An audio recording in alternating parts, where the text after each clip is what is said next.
Something that can make you do wrong, make you do right. Yeah. Love.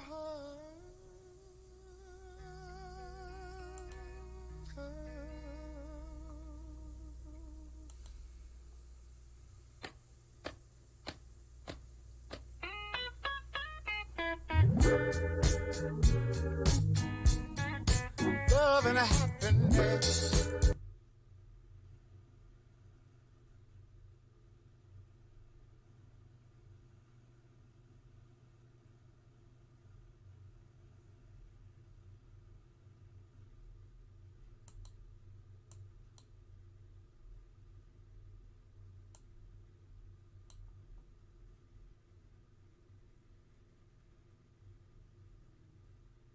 Oh, snap. All right, I'm live. I did not know that I was live. All right. So, let's get started. I have to timestamp the video. I did not know that I was live. So, I went on a rant on a video. It was a video that I uploaded on my WMMA channel.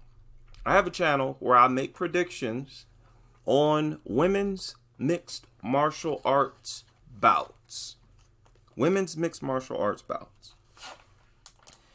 The reason I focus on the women is because I don't have time to focus on the men. There are too many divisions, too many athletes. If I tried, I'd get a lot of predictions wrong because I wouldn't be able to keep up with them properly. But with the women, and I really only focus on the UFC, although I do deal with other organizations, especially with the big fights. So it's not that bad. But I started to talk about this subject right here. Now it's painful for me to hear people cringe, and they don't want to hear any discussion about why you should not eat meat. They immediately, I've talked about this before, immediately people will get very defensive. And I don't blame them. They'll get very defensive and they'll assume that you're trying to attack their character, attack their humanity.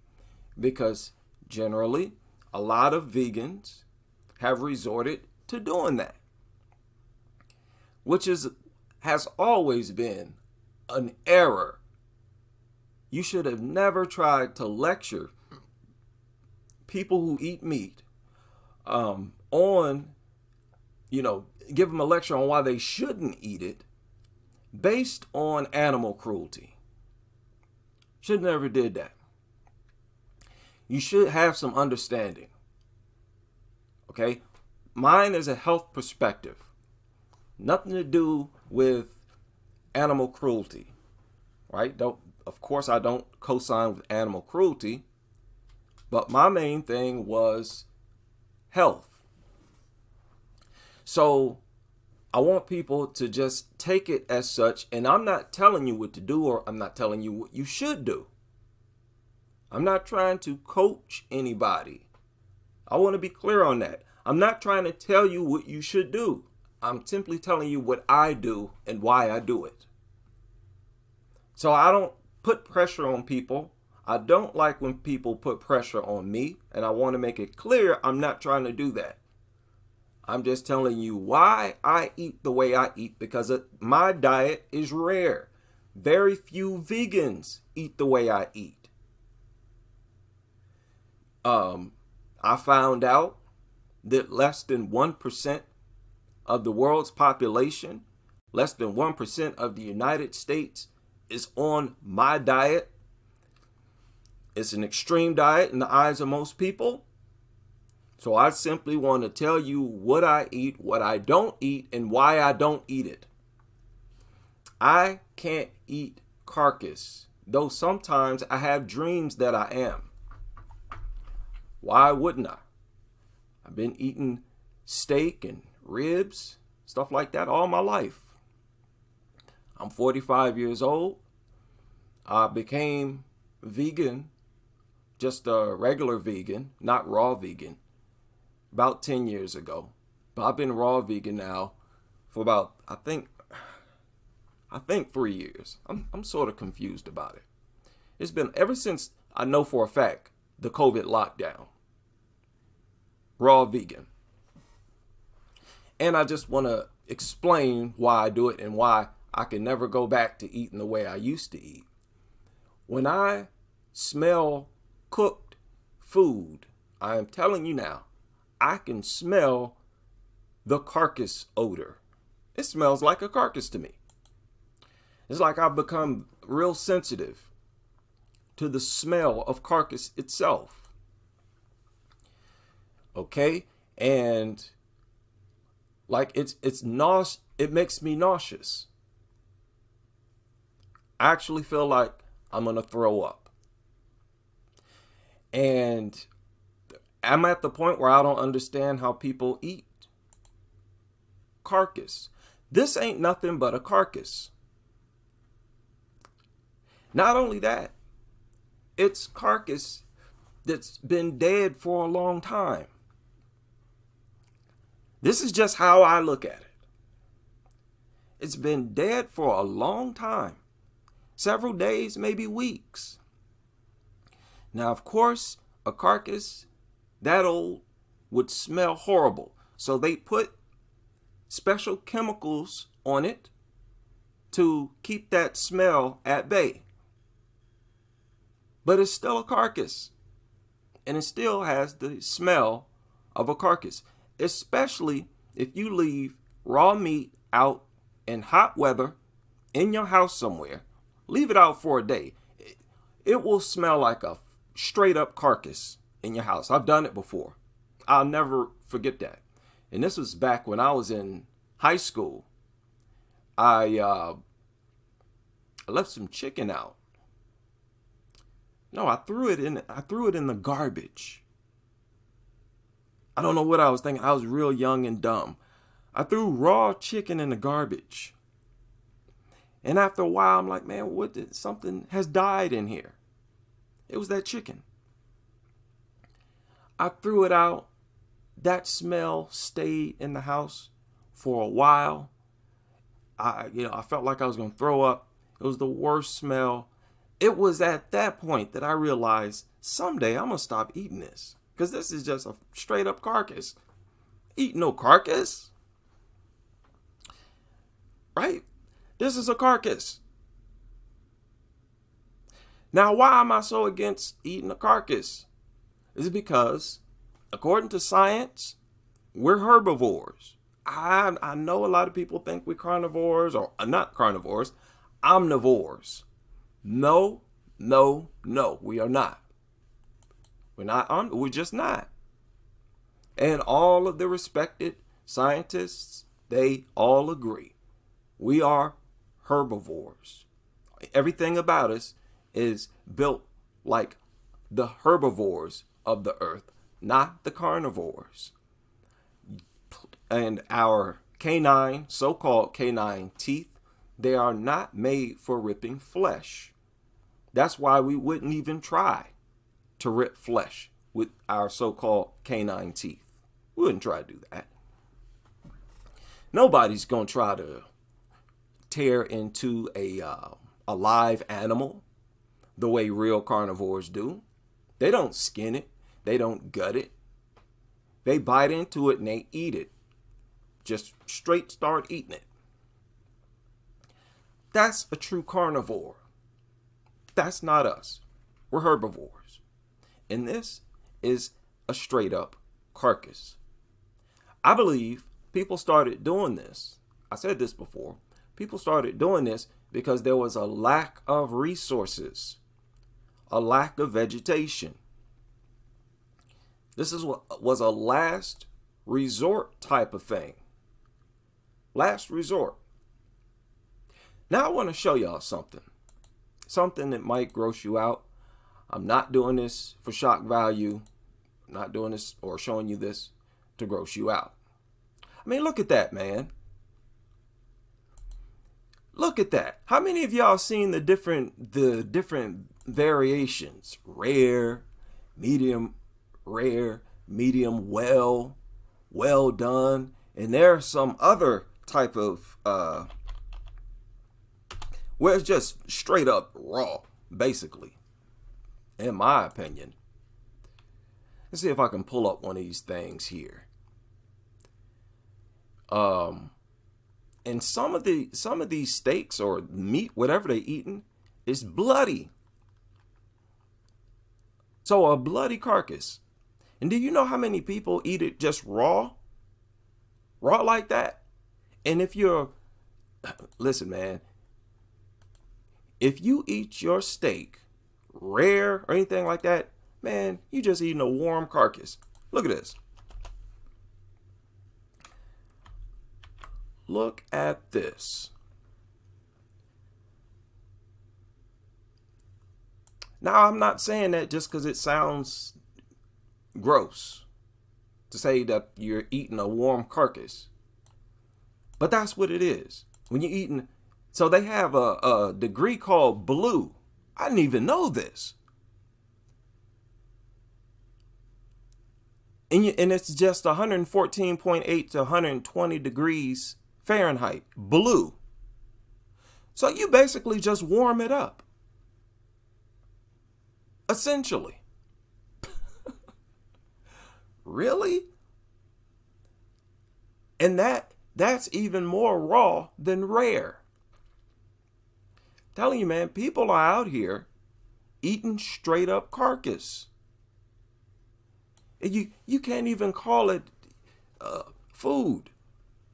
You can't call it food. It's just a carcass. Medium rare. And I didn't know this. That the difference between these is the temperature at which it's cooked. I thought it just had to do with how long you cook it. You know, like you throw it on the skillet and cook it for a few seconds, and there's your rare steak.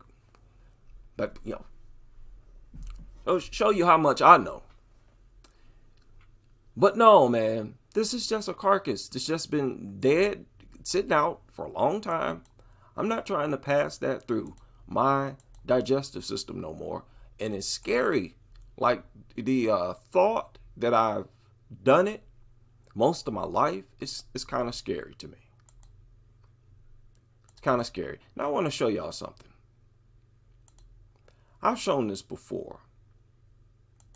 I don't remember where. I don't remember what channel, but I've shown this before. 80 tonight. And this is almost unbelievable.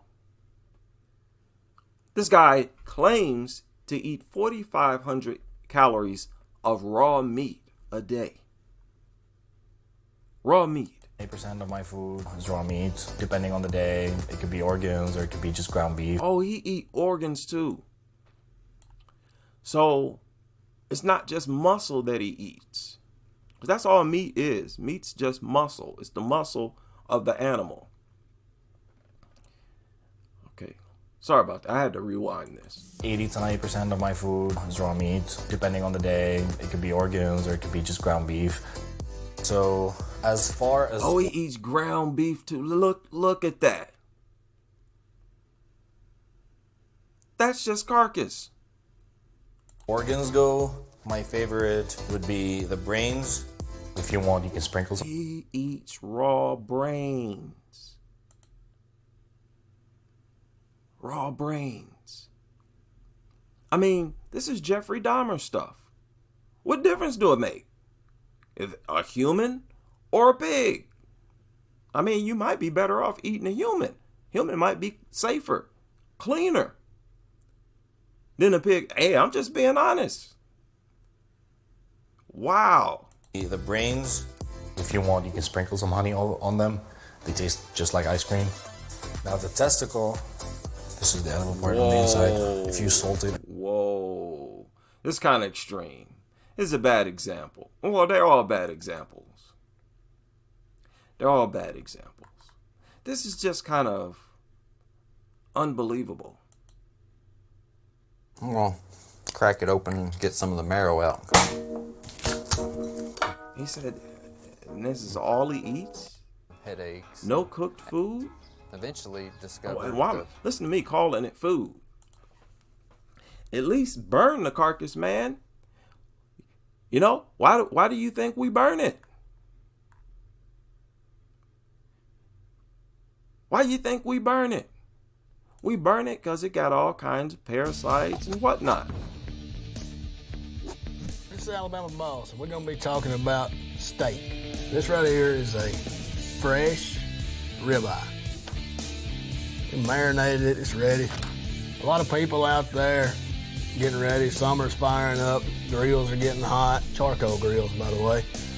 And you have a lot of people that cannot stand pink in their steak. So it's something I wanted to address, that a lot of people think if you got a little pink in it, you're gonna get sick. Let's just stop worrying about that, because He said, let's just stop worrying about that. Wow. I'm sorry, I had to rewind that. Let's just stop worrying about that. let's just stop worrying about that, because if you get a good cut of beef from the butcher or wherever you're at, you can just eat it. You don't have to even cook it. It's fine. It's actually better for you. He said it's better for you. Better for you to eat raw meat, just to eat a straight up carcass. You get People, this stuff, meat and dairy alone, causes so many different types of cancer already cooked, even after you cook it. And he's telling you if you don't cook it, it's healthier for you. So if you leave all the salmonella, the campylobacter, this is all stuff that's found in the raw meat. He's saying it's better for you, just consume it. the good bacteria in your system. He said good bacteria. Man, this is dangerous. This is dangerous. This is actually not funny. In your system. If you want a steak that's well done, just buy a bag of beef jerky and microwave it or whatever and chew on that, because that's what you're getting. Now don't take some old cheap steak that's out of date. Man, this is crazy.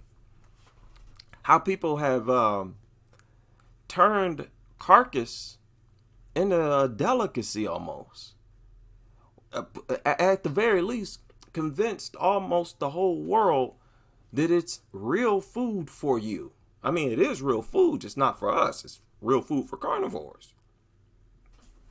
That is amazing to me. You want a fresh cut. That's how you get sick, eating the old stuff. So next day you get sick eating the old stuff. So it's got to, he's talking about a fresh carcass. As soon as they kill it. I assume that's what he's saying. That's what he's trying to say. Let me back that up a little bit. You want a fresh cut. That's how you get sick, eating the old stuff. Yeah. Oh, man. This is terrible. So next time you go in the restaurant, tell them to knock the horns off of it, wipe its ass, and bring it to you. This is Alabama Boss. Man. That is deep. That is deep. Now, maybe all this information is wrong, and it's from the CDC. Maybe all this is wrong, and the Alabama Boss is right. But according to the CDC, raw and undercooked meat and poultry can make you sick. Most raw poultry contains campylobacter, also salmonella, Clostridium, I can't even pronounce this stuff, and other bacteria. Raw meat may contain salmonella E. I'm pretty sure it does. E, X, Y, and Z. So, listen. This is just my philosophy.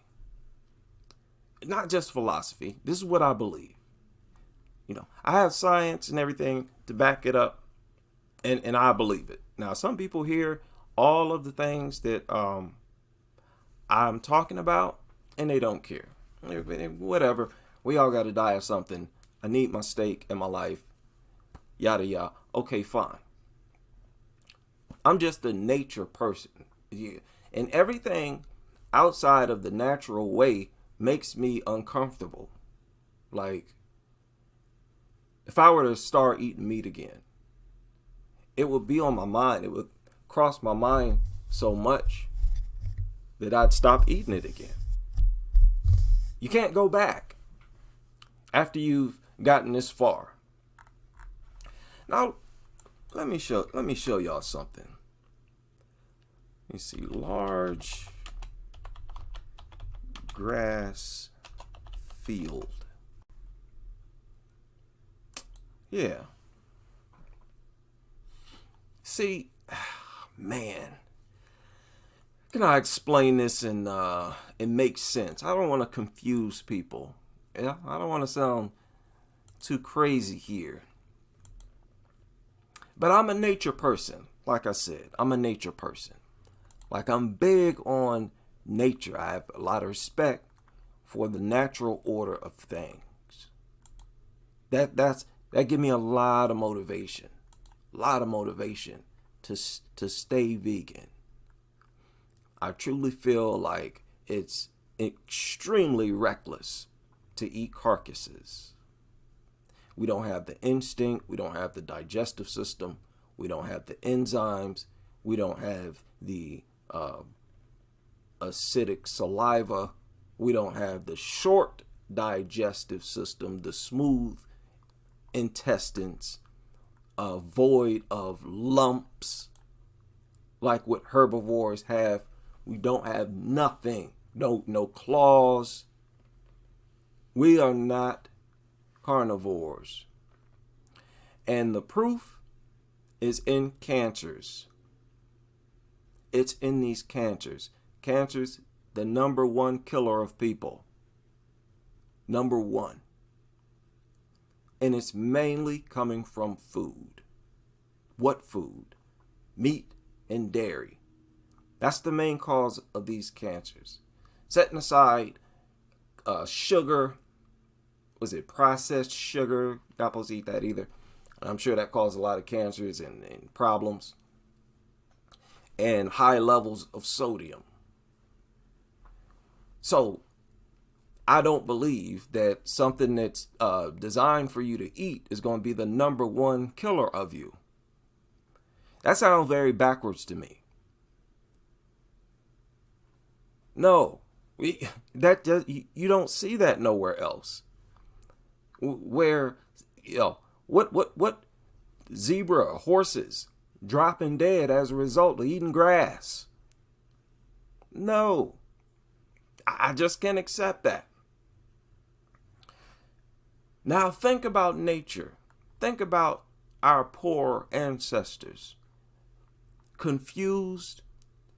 They've been launched into this weird world. The sky is blue. The sky is all kinds of colors. There are clouds in the sky. You look around, there's all this green stuff. You see water. You're like, what the hell is this? You don't know what's going on.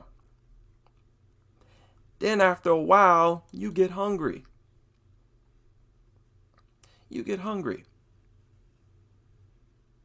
So you walk in and you're sniffing stuff. You might try to chew on some grass or something. You're like, man, I need to eat. Right? I need some food. You feel that feeling in your stomach. Now, if you're walking through and you see this vast land, like what you see on the screen now, you're not going to be motivated, really, to eat nothing. You try out that grass, it's not too good. It's kind of bitter. It's kind of maybe making you sick, making your stomach hurt. You walking around, you like, okay, I can't eat this grass. Can't eat grass. Okay? And then you stumble across maybe an orange bush. Do you see how, if you don't know what this is, do you see how much it would grab your attention? If all you've been seeing is green grass and leaves, and then you see this, you see how out of place this looks? Like, what is this these orange balls? This would spark your curiosity, would it not? In any other natural food, think about natural foods.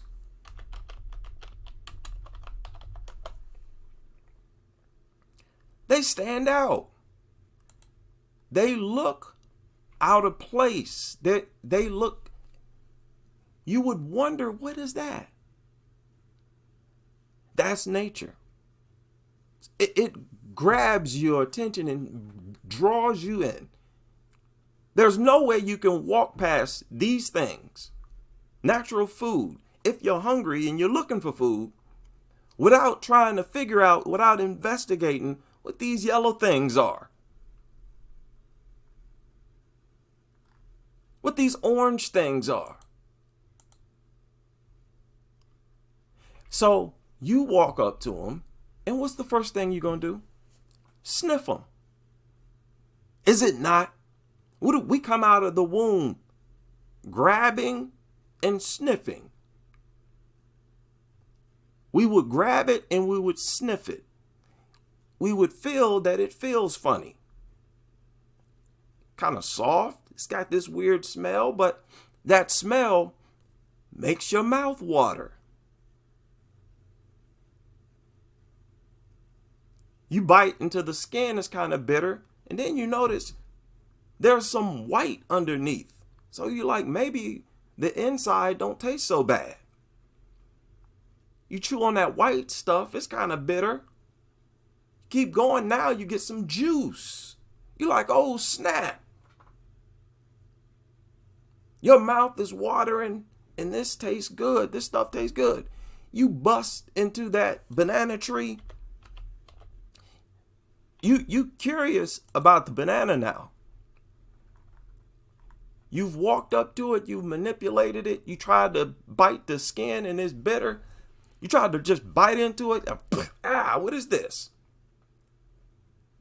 But you've manipulated it. So now you're going to keep ripping and pulling and messing around with it with your hands. And this is with all food.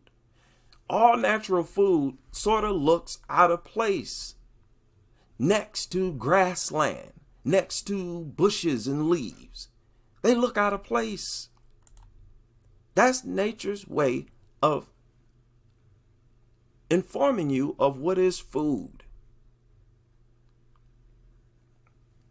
Now, what happens when you walk across a carcass? If nature intended for you to eat carcass,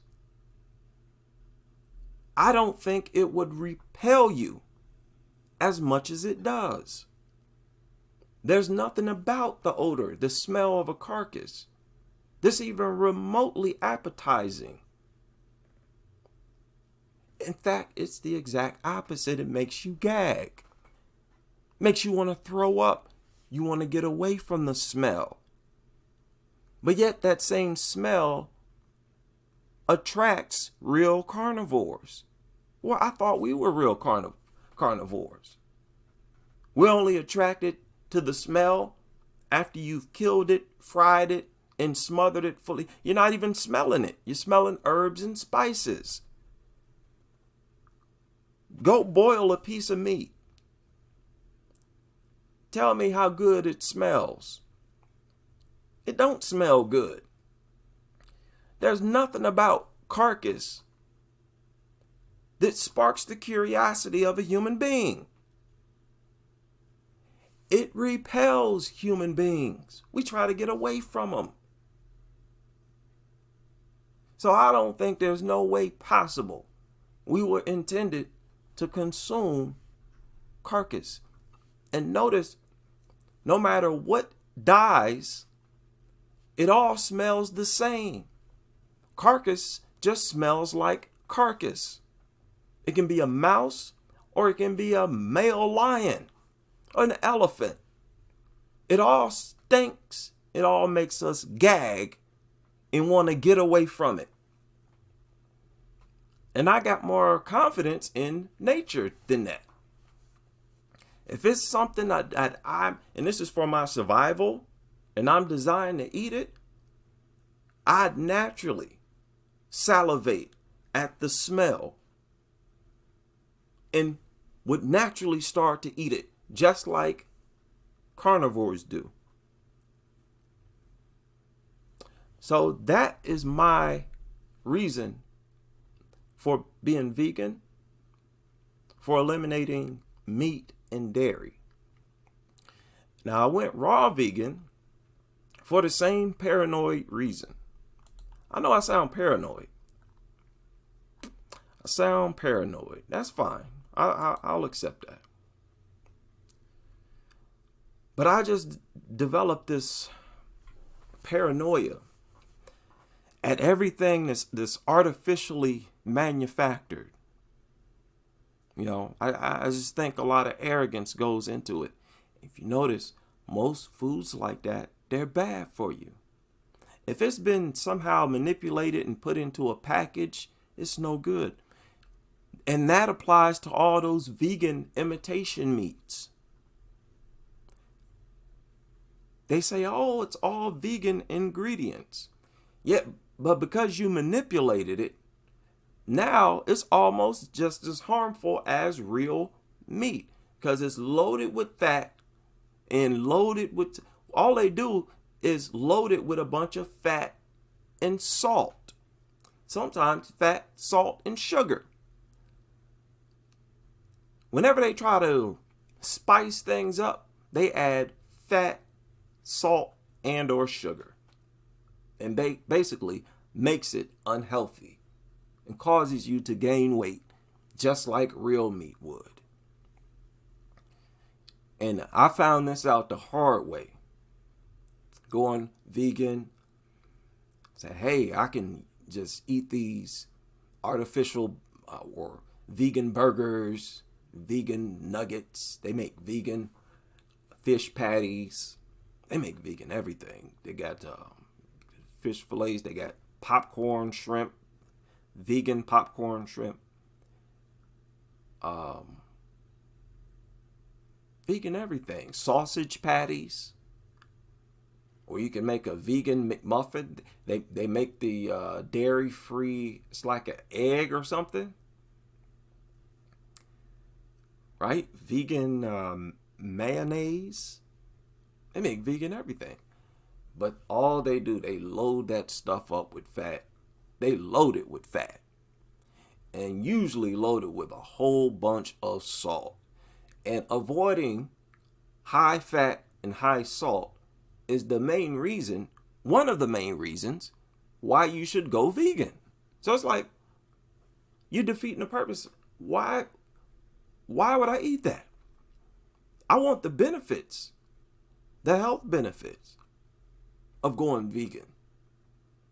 You know, I wanted the health benefits. Still want to, you'll still have high blood pressure eating all that sodium. If you eat vegan imitation meat all day, man, you will have high blood pressure. That stuff is loaded with sodium, loaded. And it's loaded with fat. It's usually loaded with a whole bunch of fat. You will be all out of shape and you will be unhealthy, even though you're eating vegan stuff. All vegans, that's why I say all vegans ain't the same. A lot of vegans eat stuff like potato chips and other types of junk food. Stuff loaded with sugar, artificial processed sugar. So in order to avoid that, you have to go raw vegan. It's crazy. You know, it's crazy. Plus, I have a bad back. I got a real bad back. My spine is so out of whack. I had an MRI done maybe 5 years ago, and I had about, at least 6 or 7 different vertebrae deteriorated. But it's a lot easier to manage when I'm at my natural weight. A lot easier to manage. I don't have no problems with it at all. And whenever I'm almost even slightly overweight, I just feel bad. I just feel bad. It's not just being out of shape. I feel horrible. My sleep is horrible. I just can't take. The only way for me to avoid that is to be raw vegan. And I noticed that when I would eat like the vegan imitation meat, and when I would eat meat like regular food, well, did I say regular food? Stuff like pizza. I noticed this back then when I would eat stuff like pizza and burgers and stuff. Anything loaded with sodium. I could feel my heart beating after I would eat. After I would eat, I would get sleepy and I could feel my heart beating. That don't happen when you're raw vegan. Like a meal don't make you fatigued at all because the sodium is so low. Now, after a while of being on a diet like that, trust me, your body will adapt to it. It will adapt to it. And if you go back to your old diet, boy, you're going to be punished bad. I've been punished. I've been punished. You'll learn your lesson real quick. So, yeah, that is why I don't eat meat or dairy anymore. But I understand what people do. And sometimes, even to this day, you know, I get the taste for something. Pizza. You know, I see it all the time. See everything. All the time. You can't avoid it. But, I don't know. You just get locked in to your diet, to the things that you eat. And it's crazy. I don't cook nothing. There's nothing to cook. Actually, yeah, it is. Every now and then I'll eat sweet potatoes. I have sweet potatoes every now and then. You know, if I have them, I'll bake them or boil them. But that's it. Other than that, I don't eat nothing. Don't cook nothing. Just eat it all raw, including the spinach, the broccoli, and kale. That's the only vegetables I eat. And chickpeas, when I can find them. I have chickpea salad. But the spinach, I don't cook. Eat that raw. Kale raw. Broccoli raw. And man, I can't go back to my old way of eating. I've tried it. And I got punished. So I wanted to hop on here and rant about that. I started talking about it earlier on a different video. And I was motivated. I'm glad to have gotten that off of my chest. And I'll probably come on this channel more often. There's a lot of crazy stuff I see out here with these foods, these new foods they come out with. They'll come out, oh, this is healthier. It's out there. You look at the back and it's what? Loaded with sodium, loaded with sugar, or loaded with fat. That's another thing. I noticed my fat intake has to be real low, in order for me to lose weight and keep it off. And when you go raw vegan, the weight just falls off. Like you don't even have to work out really. Just the daily activities that you do will pretty much be enough for you to lose weight. Now, if you work out, it'll be that much more exaggerated. A whole lot more exaggerated if you work out. But most definitely, you can ask any athlete. They'll tell you it's the quickest way. The quickest way to lose weight is raw vegan diet. A lot of these athletes do it. to make weight, to get their weight off during training camp. And they'll tell you if they really got a lot of weight to get rid of, they'll just go strictly raw vegan, right? Shout out, who is it? Lolita, all right, in the house. And yeah, I just want to hop on here and babble a little bit about that. And I will go live eventually again on this channel and upload more content. And I hope you will all be able to join me.